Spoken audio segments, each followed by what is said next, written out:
3:30 in the afternoon on a warm day in downtown San Diego, California. Everything appears to be normal. A father drives to his daughter's preschool to pick her up. She gets in the car like any other ordinary day, but as they begin to drive away, she notices something is different about her father. He's acting strange. He seems to be in a rush with a look of dread in his eyes. The young girl becomes frightened upon witnessing her father's strange behavior and asks him what is wrong. Her father turns to his young daughter and looks her in the eyes, to which he disturbingly replies with, "Daddy hurt mommy." The daughter first assumes a minor accident might have occurred and her mother got a bruise or some other minor injury, but that could not be farther from the truth. Her father had done something much worse. The girl didn't realize it at the time, but she was sitting only inches away from the gun that her father had just used to kill her mother, and within 30 minutes her father would be arrested for double homicide. The bizarre story of the horrifying acts her father committed, coupled with his even more bizarre past, would puzzle investigators and the public as everyone tried to determine what happened.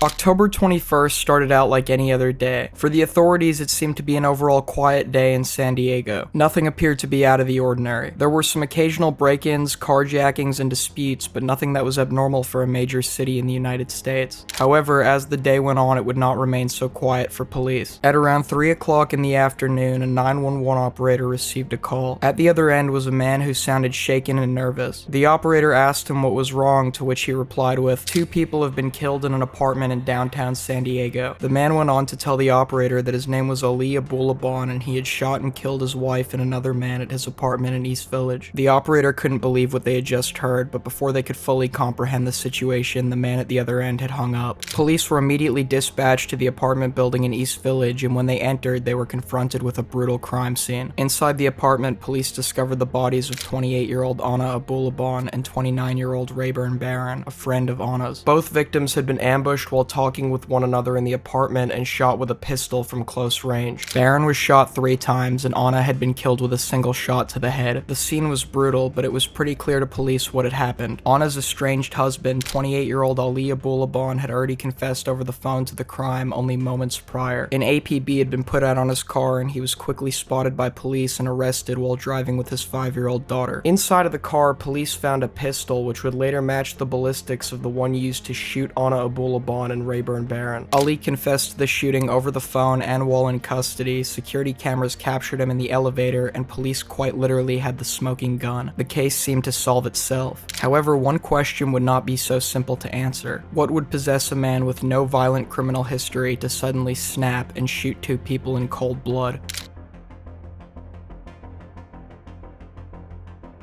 Ali Nasser Abulaban was born on May 18, 1992 in Staten Island, New York to a working-class family from Palestine. As a child, Ali seemed to be fairly normal, with an absence of red flags or indicators of emotional instability and anger. The Abulaban family would move to Virginia while Ali was young, where he would go on to attend Stonewall Jackson High School. He remained mostly uninterested in school and would spend his free time exposing himself to the world of cinema. Ali would immerse himself in movies, which he found to be an escape from the real world. He spent hours of his free time watching classic films such as Scarface, one of his personal favorites, and had exposed himself to the ins and outs of pop culture. Although movies acted as an emotional escape for Ali, they could not make the responsibilities of the real world disappear. In his late teenage to early adult years, Ali would move out of his parents' home and work a variety of jobs from retail to IT work in order to make a living for himself. After spending years drifting around from job to job in search of his life's purpose, the 22-year-old would make the decision to enlist in the United States Air Force in 2014. After completing basic training, he was placed on duty and stationed at a U.S. Air Force base in Okinawa, Japan. While stationed in Okinawa, when he was not fulfilling his duties for the military, he would frequent the numerous bars surrounding the base, where he was normally seen socializing with tourists and locals alike. Through his social endeavors around Japan, Ali would eventually meet 21-year-old Anna Marie. Anna was from the Philippines and had been staying in Japan for an undisclosed amount of time when she had met Ali in Okinawa. She was known to be incredibly intelligent and held a bachelor's degree from the Technological University of the Philippines. Both Anna and Ali shared an interest in social media and both found a connection in their mutual stride to become online influencers. The two quickly fell in love with one another, and anytime Ali was not completing work for the Air Force, he would be spending time with Anna. she was charmed by his personality and saw him as a charismatic and compassionate man. Unfortunately for Anna, however, things were not always as good as they may have seemed, and Ali would reveal the angry and impulsive side of his personality early on in the relationship. At Ali's trial in 2021, Detective Sergeant Christopher Lehigh of the San Diego Police Department would testify that Ali and Anna had gone to a bar one night in Okinawa, where Ali, presumably after a few drinks, got into a verbal altercation with other patrons at the bar. Things would begin to escalate between Ali and the angered patrons as the tension became a full-blown physical fight. It's unknown who threw the first punch that night, but what is known is that at some point during the altercation, Ali turned his anger towards Anna, whom he would allegedly begin to hit as the altercation continued. The incident that occurred at the bar resulted in his relief of duties from the Air Force under the official status of other than honorably discharged. At some point after the incident in Okinawa, he would reconnect with Anna, who made the decision to immigrate to the United States to pursue a relationship with him. The young couple settled down in Virginia as they began to plan a future together, with Ali eventually proposing to her. Anna was overwhelmed with joy, and the couple would officially get married in January of 2017. At the time, the couple seemed like a match made in heaven, and both were optimistic for the future. Things would only continue to get better for the two upon the revelation that Anna was pregnant. The husband and wife seemed to be going down a path destined for success, with a happy marriage and a new daughter in their life. The couple continued to post on social media and would develop a small following on platforms like Instagram through their collaborative and individual content. Despite their frequent posts to social media, their accounts would remain mostly unnoticed until 2019. On July 28th of that year, Ali would create an account on the social media app TikTok. The app was released by the Beijing-based tech company ByteDance nearly 3 years prior in 2016. It consisted of a style that contained short videos uploaded by users that could remain up to a minute in length.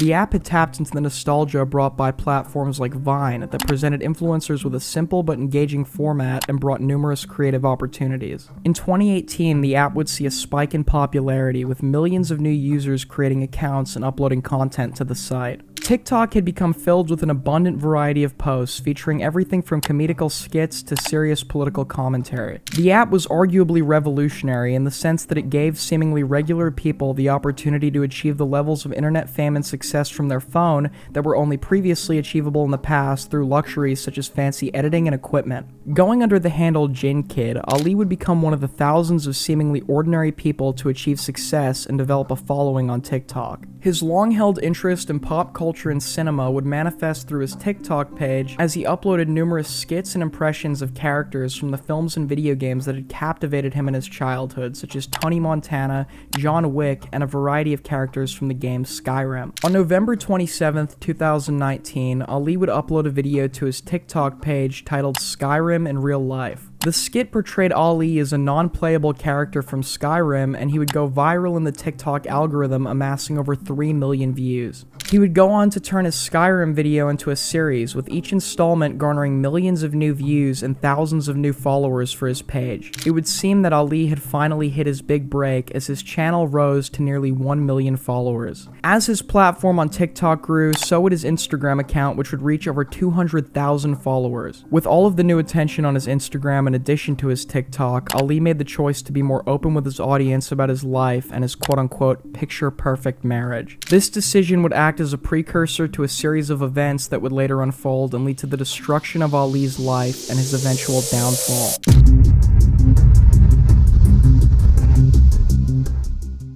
In many cases, the personality and life depicted by online influencers has been nothing more than an act, and 29-year-old father and husband Ali Abulaban was no exception to this. Behind the scenes, Ali's wife Anna would complain to her friends about her husband's increasingly paranoid and controlling personality. Things would only get worse upon the couple's move to San Diego, where he would reportedly maintain control over every aspect of her life, including the friendships she was allowed to have and the people she was allowed to speak with. Ali's alleged behavior towards Anna appears to highlight a consistent theme in cases of domestic violence, where abusers will limit or cut their victims off from family and friends in order to maintain absolute control over their lives and continue the abuse. As the marriage spiraled out of control, the couple would frequently be heard arguing, and Ali's own relatives began to notice his controlling nature towards his wife. His outbursts would become more prevalent, and the marriage became more toxic as time went on. Eventually, he would be unable to continue hiding the truth from his online viewer base, and in 2021, one of Ali's many Instagram live streams would give his viewers a look into his decaying marriage.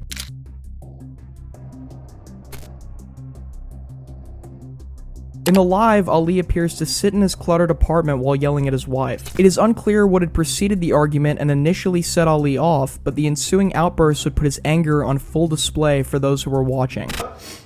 Fucking bitch. Fucking talk to me.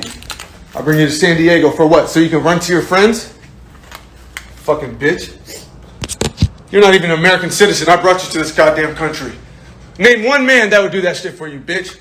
As the live stream continues, Anna's voice is briefly heard off screen before the couple would begin to aggressively yell at one another, with Ali calling his wife various slurs before going as far as to threaten her with her own immigration status. What do you mean walk it off? I'm going to jail, man. I'm going to fucking jail. I have no fucking record. I'm going to jail. This is my bitch. Fucking woman. I dedicate my life to her. One day she wakes up, she don't fucking love me no more. Get the fuck out of here. Who's the new nigga? Who's the new nigga? Let me find out. Don't fucking play me. Don't fucking play me. If I was petty, I would tell them that she beat me the fuck up too. And you know what? Goodbye to your little citizenship there, Miss Filipino. I tried to separate. I said I'll leave. I packed all my shit. There's my suitcase. I tried to pack all my shit, but no, she started beating me. Tried to block the door. Stop lying to them, Ollie. No, it's the truth. You're a fucking bitch ass. Shut the fuck up. You are a liar. Yeah, you got friends now. Now you don't have a husband. Okay. Fuck out of here. The disturbing live stream would be one of many incidents between the husband and wife over the following months that would make the failure of their marriage evident to the people around them. In September of 2021, officers with the San Diego Police Department were called to the Abulabon's Island Avenue apartment over a reported domestic dispute. When they arrived, they were met by a distraught Anna, who claimed that her husband had physically assaulted her following an argument between the two. She would express to the police that she felt increasingly unsafe around her husband and had planned to file a restraining order in the near future, but it appears that charges were never filed and she was never able to obtain any legal protection from Ali. Over the following month, police would be called back to the apartment multiple more times over numerous domestic violence reports. A couple that lived in the apartment across from the Abulabons would testify at Ali's trial that one day, about a month before the shooting, they'd been startled by a loud and frantic knock on their door. The couple claimed that upon answering the door, they were met by a distressed Anna who pleaded with them to allow her to borrow their phone and call the police, alleging her husband had hit her and taken her own phone. The turmoil in the household would have no resolution as things would only continue to get worse. For the sake of her own well-being as well as that of her daughter, Anna would ask her husband to move out of the apartment and into a hotel on October 18th.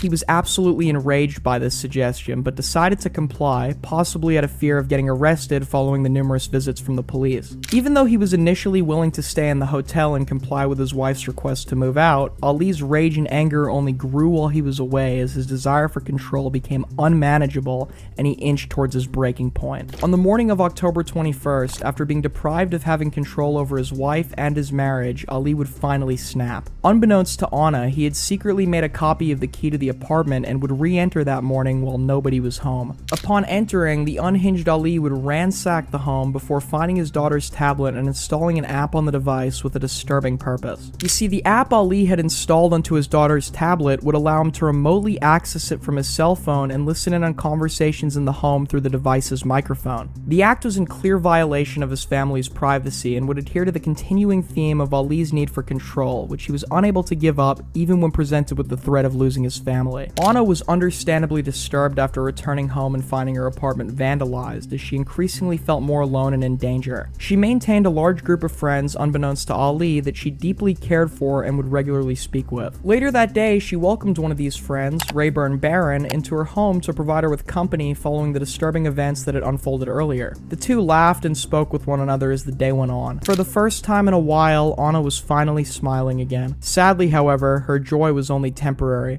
Unknown to the two friends at the time, someone else was listening in on their conversation through a tablet in the home. Ali.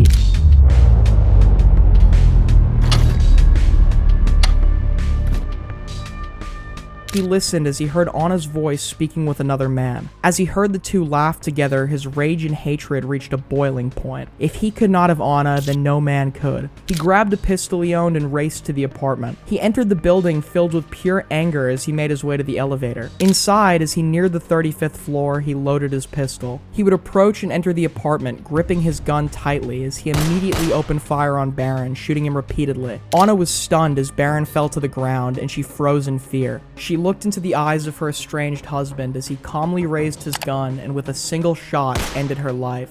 Ali exited the apartment as Anna and Baron lay dead. In less than a minute, 2 lives were taken and a relationship that initially seemed to be perfect ended in tragedy.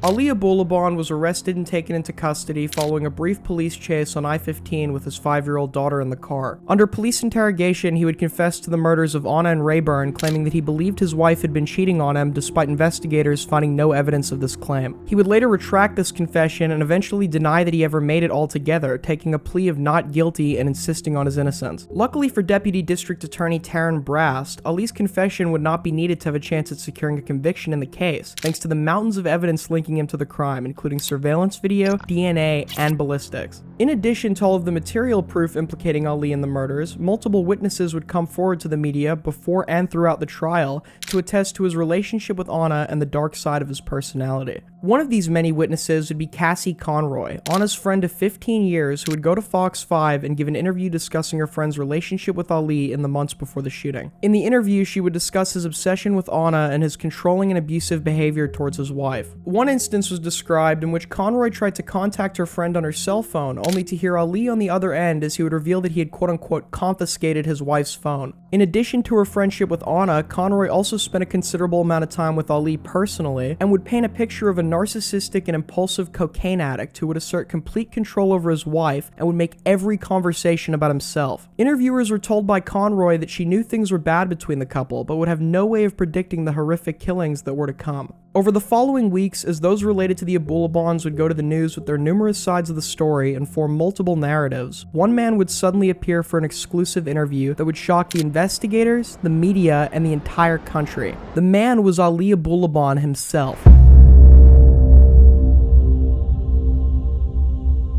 On December 9th, Fox 5 San Diego would publish a surprising and bizarre interview with Ali from inside the George Bailey Detention Center where he was being held. In the interview, the reporter would ask numerous questions about the crime and the events that led up to the murders in order to gain a comprehensive outline of what had truly occurred on that fateful day. Ali avoided and dodged many of the questions asked by the reporter and claimed that the events on the day of the murder were a blur. What happens when you get to the apartment? I go up and I see them. What did you think? What did you think? They were nothing. I didn't see that. I don't know. It was a blur. He would eventually claim in the interview that he was listening in on his daughter's tablet and had rushed to the apartment upon hearing a male's voice with Anna. He said that he happened to have discovered Anna and Rayburn's bodies in the apartment upon arriving without actually being the killer himself. A clear lie. While attempting not to incriminate himself, Ali seemed incredibly emotional and unnerved, even remorseful to an extent. Do not be fooled, however. The only person Ali felt sorry for in that moment was himself. On top of his blatant denial of the horrific crime he had committed, during the interview, Ali would seem more concerned with the idea that Anna may have cheated on him as opposed to the fact that he had gunned down the mother of his child in her own home. So when you heard Rayburn's voice, you went to... I didn't recognize him. I didn't know who it was. But what were you thinking? I was freaking out. Oh my God, I caught her. Oh my God. There's a man. And then guess what? I hear nightmare. R&B music. And to see her kissing Ray on my couch with his feet on my table with my holding. I'm running my apartment, my life, in the house that my daughter sleeps in, on the furniture that I put together. What do you expect a man to feel?